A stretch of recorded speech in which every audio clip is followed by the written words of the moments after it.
জিনিসপত্রের দাম লাগাম ছাড়া হয়ে গেছে, শাক সবজির দাম লাগাম ছাড়া। প্রফেসর ইউনূসের সরকারের কোনো হোলদোল নাই, মানুষের দুঃখ তাদের চোখে পড়ে না। মানুষের চাইতেছে জিনিসপত্রের দাম কমুক, চারিদিকে হাহাকার। সরকার বাজার ইন্সপেকশন করে, এটা করে দাম কমে। ওদের কোনো আইডিয়াই নাই জিনিসপত্রের দাম বাড়ে কিভাবে।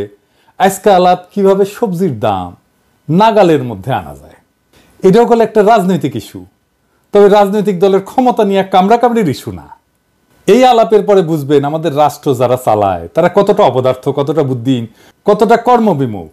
যে সমস্যার সমাধানে সে নিজে তো কিছু করেই না, যারা সমাধানটা কইরা দিতে পারতো তাদেরও সাহায্য নেয় না।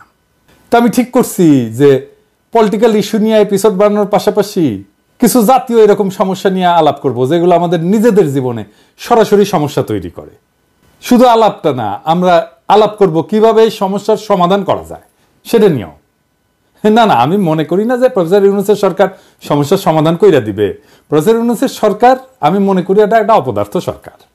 এর উপদেষ্টা যেগুলো আছে কর্মবিমুখ, কোনো ক্রিয়েটিভিটি নাই, বেশিরভাগের বয়স 70-এর উপরে। অ্যাডাল্ট ডায়াপার পরে এদের একটা অ্যাডাল্ট ডায়াপার বিষয়ক উপদেষ্টা দরকার ছিল। যাই হোক, আমি আলাপটা করবো এই কারণেই যে বেশিরভাগ সমস্যার সৃজনশীল সমাধান আছে, এটা বোঝানোর জন্য। আর আমার হেটাররা বলে যে আমি নাকি ধ্বংস করতে পারি, গড়তে পারি না। ওদের মুখে যেন আবার জামা ঘষে দিতে পারেন, সেটাও একটা লক্ষ্য এই এপিসোড করার। প্রফেসর ইউনূসের সরকার এই পরিকল্পনাগুলো ইমপ্লিমেন্ট করতে পারলে ভালো, আমি খুশি হব। কিন্তু এই পরিকল্পনা ইমপ্লিমেন্ট করা, বাস্তবায়ন করার জন্য প্রচুর উদ্যম, পরিশ্রম আর প্যাশন লাগবে, সেটা ওনাদের নাই।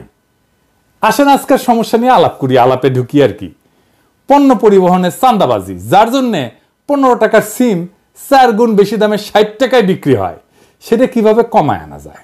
খুবই সলিড পরিকল্পনা, আপনারা নিজেরাও বুঝবেন যে হ্যাঁ আসলেই এভাবে কমানো সম্ভব। এই নিউজটা দেখেন কি বলতেছে, এডিটর সাহেব একটু দেখায়েন কি বলতেছে। সারা দেশে কৃষকের কাছ থেকে 15 টাকায় 1 কেজি সিম কেনা হয়, মানে কৃষক পায় 15 টাকা। ঢাকায় আসার পরে এই সিম বিক্রি হয় 60 টাকা কেজিতে। নিত্য পণ্যের এই অযৌক্তিক অস্বাভাবিক দাম বাড়ার পেছনে রয়েছে সড়ক মহাসড়কে অনিয়ন্ত্রিত চাঁদাবাজ চক্র। এছাড়া এর জন্য সিন্ডিকেটের দৌরাত্ম্য দায়ী। তো বলা হইতেছে বিভিন্ন এলাকায় অভিযান চালায় 8টা গ্রুপের চাঁদাবাজ চক্রের সক্রিয় 51 সদস্যকে গ্রেপ্তার করছে র‍্যাব 2 এবং 3। ওই সময় হাসিনা ছিল, এটা কিন্তু হাসিনার আমলের ঘটনা। এই সময় তাদের কাছ থেকে চাঁদা আদায় নগদ 1,12,306 টাকা, রশিদ, লেজার রশ্মির লাইট, 6টা জ্যাকেট, 4টা আইডি কার্ড এবং 41টা মোবাইল ফোন জব্দ করা হয়। দেখেন হাসিনা কইছে শক্ত হইতে হবে, আর শক্ত হইছে, কইলেই শক্ত হইয়া যায়। বাবা এলএম ছিল কিন্তু হাসিনার, বুঝছাও, হাসিনা কইতো আর শক্ত হইয়া যাইতো। বাহ, তো যাই হোক, এভাবে শক্ত হইয়া কি চাঁদাবাজি বন্ধ হইছে? হয় নাই, হবেও না। কারণ এইখানে একটা হিউজ অর্গানাইজেশন আছে। কি কি উদ্ধার করা হয় দেখেন, রশিদ, লেজার রশ্মির লাইট, 6টা জ্যাকেট, 4টা আইডি কার্ড, 41টা মোবাইল ফোন। একটা বিপুল জনগোষ্ঠী এই চাঁদাবাজির সাথে যুক্ত। পত্রিকাতেই বলছে যে গ্রেপ্তার ব্যক্তিরা তথাকথিত ইজারাদারদের নির্দেশে কয়েকটা গ্রুপে ভাগ হইয়া প্রত্যেক রাতে লাখ টাকা চাঁদা তোলে, তার বিনিময়ে 600 থেকে 700 টাকা মজুরি পায়। তাহলে এই চাঁদাবাজিতে একটা বিশাল আয় উপার্জন আছে। সেইটা আপনি শক্ত হইবেন, 2 দিন বন্ধ থাকবে, তারপর আবার শুরু হবে, সরাই দিবেন, আবার চালু হবে। এটা আপনি থামাইতে পারবেন না। এর তাইলে সমাধান কি? এর সমাধান আসলে কেউ করতে চায় নাই, তাই পারে নাই। ট্রেনে সবজি পরিবহন করবে, এটা পরিকল্পনা করেছিল প্রফেসর ইউনূসের সরকার। কেনকা দেখেন এদের মাথার মধ্যে যে কি আছে দেখা লাগবে আর কি। সবজি ট্রেনে প্রথম দিনে আয় হয়েছে 360 টাকা, লোকসান 9 লাখ টাকা। পরিকল্পনা করে, চিন্তা করেন কেনকা প্ল্যান করে এই বুড়া হাবড়া খাটাসগুলা, কেনকা প্ল্যান করে দেখেন। আগে আসেন দেখি, এই যে উত্তরবঙ্গের 15 টাকার সিম ঢাকায় কত দামে বিক্রি হওয়াটা ন্যায্য ছিল? উত্তরবঙ্গের একটা গ্রামে যদি সিমের দাম প্রত্যেক কেজি 15 টাকা হয়, তাইলে ঢাকায় ক্রেতার কাছে ন্যায্য মূল্যে বিক্রি করতে চাইলে কি কি খরচ বিবেচনা করতে? আমি খরচাগুলো নিছি সরকারের ট্রেনের সবজি সরবরাহের খরচা থেকে। পরিবহন খরচ, প্রত্যেক কেজি সবজি পরিবহনে 1 টাকা 30 পয়সা। তবে মাঠ থেকে স্টেশন এবং স্টেশন থেকে বাজার পর্যন্ত অতিরিক্ত পরিবহন খরচ এবং কুলি খরচ সহ পরিবহন ব্যয় প্রত্যেক কেজি 3 টাকা হইতে পারে। 2 নাম্বার, সংরক্ষণ প্যাকেজিং খরচ। সংরক্ষণ এবং প্যাকেজিং এর জন্য 1 টাকা খরচ হইতে পারে 1 কেজিতে। বাজারে নিয়ে আসছে, এটা নিয়ে আসার খরচ আছে, যদি দোকানে বেচে তাহলে দোকান ভাড়া, কর্মচারী বেতন, বিদ্যুৎ বিল, এগুলো বিবেচনায় কেজি প্রতি 2 টাকা খরচ হইতে পারে। এই খরচগুলো যোগ করলে 15 সাথে 3, তার সাথে 1, তার সাথে 2 মিলে 21 টাকা। সাধারণত পাইকারি এবং খুচরা বিক্রেতারা মোট খরচের উপর একটা মুনাফা যোগ করে বিক্রি করে, তাই না? তো ধরা যাক মোট খরচের উপরে 20% মুনাফা যোগ করা হইল, তাইলে 4 টাকা 20 পয়সা হয় আর কি, 21 টাকার 20%। তাইলে ন্যায্য খুচরা মূল্য হবে 21 টাকা প্লাস 4 টাকা 20 পয়সা, মানে 25 টাকা 20 পয়সা। তার মানে ঢাকায় ক্রেতার কাছে সিমের ন্যায্য খুচরা মূল্য প্রত্যেক কেজি 25 থেকে 26 টাকার মধ্যে হওয়া উচিত। এটা যদি 30 টাকাও হয় তাও এখনকার অর্ধেক দামে নেমে আসে কিন্তু দাম। এখন এই যে চান্দাবাজের সিন্ডিকেট, সে আসলে 15 টাকার 1 কেজি সিমে 34 থেকে 35 টাকা চান্দা নিচ্ছে, বিনা শ্রমে বিপুল আয়। আপনি এটা মাইরা বন্ধ করতে পারবেন? পারবেন না। জেলে নিয়ে বন্ধ করতে পারবেন? এত লোককে জেলে নেবেন কেমনে? জেলে নেবেন নতুন লোক এসে বসবে ওইখানে। এই টাকাই যায় পুলিশের কাছে, স্থানীয় রাজনৈতিক নেতার কাছে, র্যাবের কাছে, মস্তানের কাছে। এইটা একটা মাফিয়া সিন্ডিকেট। মাথায় রাখবেন, মাফিয়া সিন্ডিকেটের অপারেটিং কস্ট খুব হাই, এই জন্য নিষিদ্ধ মাদকের দাম বেশি হয়।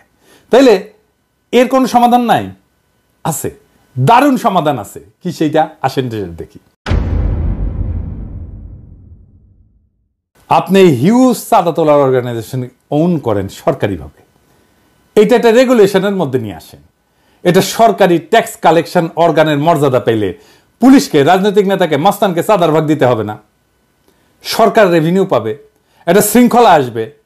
আইডিয়ালি শাকসবজির আভ্যন্তরীণ পরিবহনে ট্যাক্স দেওয়ার রীতি কোথাও নাই, কোনো দেশে নাই। কিন্তু কি করবেন, আমাদের দেশে একটা বিকট সিস্টেম দাঁড়ায় গেছে, আপনি ইনহেরিট করছেন। এটার একটা ইনোভেটিভ সলিউশনের মাধ্যমে তো রেগুলেশনের মধ্যে না আনলে আপনি তো এটা কোনোভাবে বন্ধ করতে পারবেন না, পারেন নাই, ইতিহাস সাক্ষী। তো কাজটা কিভাবে হবে আসেন সেটা একটু বুঝি। কারা কারা চান্দা তোলে তাদের তালিকা পুলিশের কাছে অবশ্যই আছে, না থাকলে তালিকা করতে হবে, এদেরকে ডাকতে হবে, মানে নেতাদেরকে বলতে হবে ভয় নাই, ডর নাই, সরকার তোমাদেরকে সাহায্য করবে, এই কাজটাকে অফিসিয়াল করে দেবে, তোমরা সরকারি কাজের সহায়ক হিসেবে মর্যাদা পাবা, তোমাদের এই চান্দা কালেক্ট করার সিস্টেম করে দেবো, ইলেকট্রনিক পেমেন্ট আর বারকোড প্রিন্টিং একই সাথে চলবে। পেমেন্ট নিবা, বারকোড দিয়ে সালার উপরে বসাই দিবা ধাম করে, পণ্যের ধরন আর ওজনের উপরে ট্যাক্স বা চান্দা নেওয়া হবে। তারা ট্যাক্স কালেক্টরের পোশাক পরবে, যারা ট্যাক্স কালেক্ট করবে সরকারি পোশাক। চান্দাবাজির সমস্যার প্রাতিষ্ঠানিক সমাধান হবে। এই সিস্টেমে ট্রাক বা গাড়ির রেজিস্ট্রেশন নাম্বারও স্ক্যান করা হবে, চালানের পরিমাণ অনুসারে একটা নির্দিষ্ট ফি নেওয়া হবে। পুরো প্রক্রিয়াটা ইলেকট্রনিক, স্বচ্ছ এবং ট্র্যাকেবল হবে। ইলেকট্রনিক রসিদ সিস্টেম যদি চালু হয় তাহলে অবৈধ চাঁদাবাজি এমনিতেই বন্ধ হয়ে যাবে। প্রাথমিকভাবে কয়েকটা গুরুত্বপূর্ণ রুটে, যেমন ধরেন উত্তরবঙ্গ থেকে ঢাকা বা চট্টগ্রাম, এই মডেল চালু করা যেতে পারে। পণ্য পরিবহনে কিউআর কোড বা বারকোড যুক্ত ট্যাক্স রসিদ ব্যবহার বাধ্যতামূলক করতে হবে। সরকারি ডেটা সিস্টেমে তাহলে প্রত্যেকটা পরিবহন এবং পণ্যের হিসাব স্বয়ংক্রিয়ভাবে অন্তর্ভুক্ত হয়ে যাবে। এই ডেটা ব্যবহার করে পণ্য সরবরাহের মানচিত্র তৈরি করা যাবে, যা বাজারের পর্যবেক্ষণ এবং পরিকল্পনায় সহায়ক হবে। এইভাবে যারা চাঁদা কালেক্ট করে, ওইখানে স্থানীয় রাজনৈতিক নেতা হোক বা এই ইজারাদার হোক, যেই হোক, ট্রাক ড্রাইভার ইউনিয়ন হোক, বাজার সিন্ডিকেট হোক, তাদের সাথে চুক্তি করতে হবে। তাদেরকে সরকারি কর্মচারীর মতো দায়িত্ব দিয়ে স্বচ্ছতার মধ্যে আনতে হবে এবং এর মধ্যে দিয়ে একটা আধুনিক সাপ্লাই চেইন নেটওয়ার্ক তৈরি হবে। এবং যেখানে এই যে মধ্যস্থতাকারী, যেগুলো যারা মূল টাকাটা খেয়ে নেয়, তাদের সংখ্যা কমে যাবে। সরাসরি কৃষক থেকে ভোক্তার কাছে পণ্য পরিবহন হবে। এতে কি সুবিধা হবে? চাঁদাবাজি এবং অযৌক্তিক যে সিন্ডিকেট কার্যক্রম, এটা বন্ধ হবে। রাজস্বটা সরকার পাবে। 1 কেজি সিমে এমনকি 5 টাকাও যদি চাঁদা নেয় বা ট্যাক্স নেয়, তাও সিমের দাম অর্ধেকে নেমে আসবে, 30 টাকায় নেমে আসবে। সরকারি সার্ভিস হয়, এটার জন্য, এটা চালানোর জন্য পুলিশ, মস্তান, রাজনৈতিক নেতাদের চাঁদা দিতে হবে না, তাই অপারেশনের খরচা কমে যাবে। যারা চাঁদা তোলে তারা মর্যাদা পাবে, এই মর্যাদার জন্য তারা কিঞ্চিত কম মজুরিও নিতে পারে, তাদের জব সিকিউরিটি থাকবে। সরকার পণ্যের পরিমাণ জানবে, কত পরিমাণ পণ্য ঢুকতেছে, এটা ডেটা থেকে বিগ অ্যালগরিদম দিয়ে অ্যানালাইসিসের মাধ্যমে মার্কেটে কোন পণ্যের দাম কত হবে সেটাও জানিয়ে দেওয়া যাবে কিছুদিন ডেটা পাওয়া গেলে। সরবরাহ এবং চাহিদার উপরে পূর্ণ নিয়ন্ত্রণ আসবে, পরিকল্পনা অনেক সহজ হবে, কোনো পণ্য অযথা নষ্ট হবে না, অতিরিক্ত পণ্য আসবে না বা কম পণ্যও আসবে না। কৃষি পণ্য সরবরাহের উপরে পূর্ণ নিয়ন্ত্রণ সরকারের থাকবে, ফলে পণ্যের দাম কমে আসবে। বাজার ব্যবস্থাপনা অনেক কার্যকর হবে, কৃষক এবং পরিবহন শ্রমিকেরা দীর্ঘমেয়াদী আর্থিক সুরক্ষা এবং মর্যাদা পাবে। আমি পলিটিক্যাল অ্যানালিস্ট না, রাজনৈতিক বিশ্লেষক না। অনেকে বলে আমি বিশ্লেষণ করি না, আমি অ্যাক্টিভিস্ট। আমি সবাইকে একটা লক্ষ্যের দিকে ধাবিত করি। আমি শুধু ভাঙতেই জানি না, আমি করতেও জানি। আপনারাই সাক্ষী, আমি অনেক পরিকল্পনা দিছি, অনেক সৃজনশীল পরিকল্পনা দিছি নানা ক্ষেত্রে, অনেক সৃজনশীলভাবে সমস্যার মূলে গিয়া গইরা দিতে জানি। এটাই আমার প্রফেশন, এটি আমার পেশা। এই কাজে সাহায্য চাইলে আমি আনন্দের সাথে সরকারকে সাহায্য করে কাজটা করে দেব। কিন্তু মুশকিল হয়েছে কি, আমারে ভয় পায়, ডরায়। তাদের ধারণা পিনাকি তো আমাদের উড়াই দেবে, পিনাকি যদি আরো জনপ্রিয় হয়ে যায় তাহলে তো বিপদ। এমনিতেই প্যারিস থেকে প্যারা দেয়, কঠিন প্যারা দেয়, তারপরে আইসা মাঠে নেমে কাজ কইরা জনগণের সাথে মিলা আর কি প্যারা যে আমাদের দেয়, আমাদের তো উস্তাই দিবে। আপনাদের এখন মনে হচ্ছে না যে এইটা একটা চমৎকার সমাধান হইতে পারে আমাদের এই জ্বলন্ত সমস্যার? আমি যদি এরকম পরিকল্পনা দিতে থাকি একের পর এক, তাহলে পাবলিকে এমনিতেই বাম্বু দেবে সরকারকে অপদার্থ বইলা। আর সবচেয়ে বড় কথা, জাতি হিসাবে আত্মবিশ্বাসী হয়ে উঠবে। ধীরে ধীরে আমাদের তরুণ প্রজন্মরা জানবে কিভাবে পরিকল্পনা করতে হয়, আউট অফ দ্য বক্স, যে একটা সমস্যাকে সমাধান করে ফেলতে হয়। সমস্যাগুলোর সমাধান খুব জটিল না। এরপরে দেখবেন নিজেরাই এইভাবে সৃজনশীল সমাধান খুঁজে পাবে বেশিরভাগ সমস্যা। সেই দিন বাংলাদেশের সাধারণ মানুষ নিজের হাতে নিজের নির্ভরতার চাবি নেবে। আর সেই দিন আমার ছুটি। সেই দিন ওই যে কোলাহল করি সারাদিন মান, কারো ধ্যান ভাঙিব না, নিশ্চল নিশ্চুপ আপনার মনে পুরিব একাকী গন্ধবিধুর ধূপ, আপনাদের সুখের সংসারে গ্যাঞ্জাম বাধাইতে আসবো না। আমার নাম দিছে বিএনপির লোকেরা, আমি নাকি গ্যাঞ্জাম ভট্টাচার্য, আমি খালি গ্যাঞ্জাম করি। তবে আমি বাঙ্গু এলিটদের কাছে মূর্তিমান আপদ হিসেবে বিবেচিত হইলেও বাংলাদেশের সাধারণ মানুষ আমার কথা মনে রাখবে অনেকদিন। ওইটাই আমার বিজয়, ওইটাই বাংলাদেশের সাধারণ আমজনতার বিজয়, ওইটাই বাংলাদেশের দরিদ্র মানুষের বিজয়, যাদের বিজয় বাঙ্গু এলিটেরা ছিনাই নিছে বারে বারে। ওরা একদিন ঠিকই নিজের বিজয়কে নিজেই রক্ষা করতে পারবে। সেই দিন আমাদের মুক্তি, ইনকিলাব